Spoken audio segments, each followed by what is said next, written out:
जीवन असल में है क्या? अगर ये सवाल एक भौतिक विज्ञानी से पूछा जाए तो आज हम इसी गहरे रहस्य को समझने जा रहे हैं इरविन श्रोडिंगर की किताब जीवन क्या है के जरिए।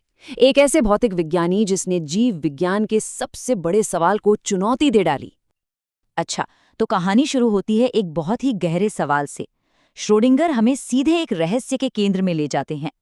यही वो बड़ा सवाल है जो इस पूरी पड़ताल की जड़ है। क्या वही नियम जो तारों और पत्थरों को चलाते हैं, वो जीवन जैसी इतनी जिंदा, इतनी जटिल चीज को भी समझा सकते हैं? अब इस सवाल का जवाब ढूंढने के लिए श्रोडिंगर ने एक फिजिसिस्ट की तरह सोचना शुरू किया और बस वहीं उन्हें एक अजीब सी पहेली नजर आई। और यहीं पर मामला बड़ा दिलचस्प हो जाता है। देखिए, फिजिक्स के नियम वो काम करते हैं अव्यवस्था से व्यवस्था बनाकर। मतलब जब बहुत सारे परमाणु हों तो उनका औसत व्यवहार प्रिडिक्टेबल हो जाता है। लेकिन जीवन, अरे जीवन तो खुद व्यवस्था का दूसरा नाम है। एक एक कोशिका इतनी सटीकता से काम करती है, ये कैसे हो सकता है? इसे ऐसे समझिए जैसे अरबों छोटी छोटी गेंदें हैं जो हर तरफ उछल कूद कर रही हैं बेतरतीब ढंग से। यही है वो गर्मी की वजह से होने वाली केओटिक मोशन। फिजिक्स के नियम तभी काम करते हैं जब ये गेंदें इतनी ज्यादा हों कि इनकी उछल कूद एक दूसरे को कैंसिल कर दे और एक औसत प्रिडिक्टेबल व्यवहार सामने आए। तो एक थ्योरी ये है कि हमारे शरीर इतने बड़े इसलिए हैं ताकि अंदर परमाणुओं की दुनिया में शांति बनी रहे और फिजिक्स के नियम ठीक से काम करें। पर क्या कहानी बस इतनी सी है, या जीवन के पास कोई और ही राज है? चलिए अब आते हैं उस चीज पर जो असल में जीवन को चलाती है, उसके ब्लूप्रिंट पर, उसके कोड पर। और यहीं पर फिजिक्स के लिए एक और बड़ी मुश्किल खड़ी हो गई। हमारे जो जीन हैं, जिनसे हमारा पूरा शरीर बनता है, वो हैरान करने वाली बात है कि बहुत कम परमाणुओं से बने हैं। शायद सिर्फ 10 लाख। अब 10 लाख परमाणु फिजिक्स के स्टैटिस्टिकल नियमों के लिए तो कुछ भी नहीं है। तो सवाल ये उठता है कि इतनी छोटी, इतनी नाजुक सी चीज पीढ़ियों तक बिना किसी गलती के जानकारी को आगे कैसे बढ़ा सकती है? कैसे वो इतनी स्टेबल रहती है? क्लासिकल फिजिक्स के पास इसका कोई जवाब नहीं था। और यहीं श्रोडिंगर ने अपना सबसे जबरदस्त आइडिया सामने रखा। उन्होंने कहा कि जीन एक ए-पीरियोडिक क्रिस्टल है। इससे समझने के लिए सोचिए, एक साधारण क्रिस्टल जैसे नमक का दाना वो एक वॉलपेपर की तरह है जिसमें एक ही डिजाइन बार बार रिपीट होता है। लेकिन एक एपीरियोडिक क्रिस्टल वो एक शानदार हाथ से बनी हुई चादर की तरह है जिसमें हर धागे का, हर डिजाइन का एक मतलब है। कुछ भी रिपीट नहीं हो रहा, वो एक संदेश है, एक कोड है। जीन बिल्कुल ऐसा ही है। अब इस स्थिरता की पहेली को सुलझाने का जो सुराग मिला वो एक बहुत ही अनपेक्षित जगह से आया। वो तरीका जिससे जीवन बदलता है, यानी एवोल्यूशन।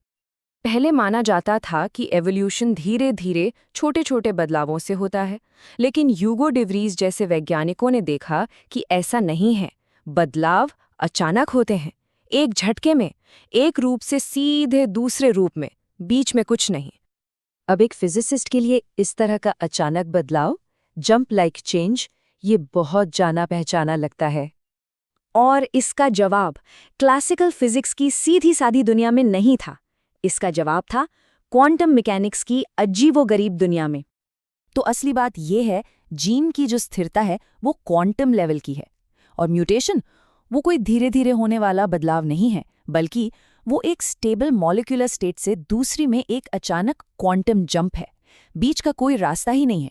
बस यही आइडिया जीन की स्थिरता और उसके अचानक बदलने दोनों को समझा देता है। जीन की स्टेबिलिटी का ये क्वांटम एक्सप्लेनेशन एक बिल्कुल नए सिद्धांत को सामने लाता है जो सिर्फ जीवित चीजों में काम करता है। तो देखिए, फिजिक्स चलती है अव्यवस्था से व्यवस्था के सिद्धांत पर, लेकिन जीवन वो एक बिल्कुल अलग ही खेल खेलता है। जीवन चलता है व्यवस्था से व्यवस्था के सिद्धांत पर। मतलब वो एक पहले से मौजूद परफेक्टली ऑर्डर्ड अणु यानी जीन का इस्तेमाल करके और भी ज्यादा व्यवस्था बनाता है। ये हमें एक आखिरी और बहुत ही दिलचस्प सवाल पर ले आता है। अगर पूरा ब्रह्मांड धीरे धीरे अव्यवस्था या एंट्रोपी की तरफ बढ़ रहा है, तो फिर जीवन अपनी इस कमाल की व्यवस्था को बनाए कैसे रखता है? मतलब खत्म होने और मरने से बचने के लिए, जो कि सबसे ज्यादा अव्यवस्था की हालत है, एक जीवित जीव को लगातार इस ट्रेंड के खिलाफ जाना पड़ता है।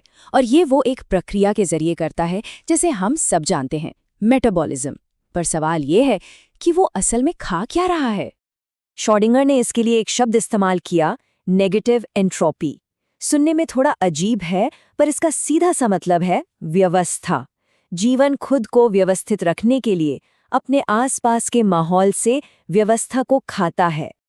जानवर दूसरे जीवों को खाकर उनके अंदर की हाईली ऑर्डर्ड बनावट को लेते हैं, पौधे सूरज की रोशनी से आने वाली हाईली ऑर्डर्ड एनर्जी को सोखते हैं, और दोनों ही मामलों में वो अपने अंदर से कम व्यवस्थित यानी ज्यादा केओटिक चीजों को बाहर निकाल देते हैं। इस तरह वो कुदरत के नियमों का कर्ज भी चुकाते हैं और अपनी व्यवस्था भी बनाए रखते हैं। और आखिर में श्रोडिंगर हमें एक बहुत ही गहरी सोच के साथ छोड़ जाते हैं।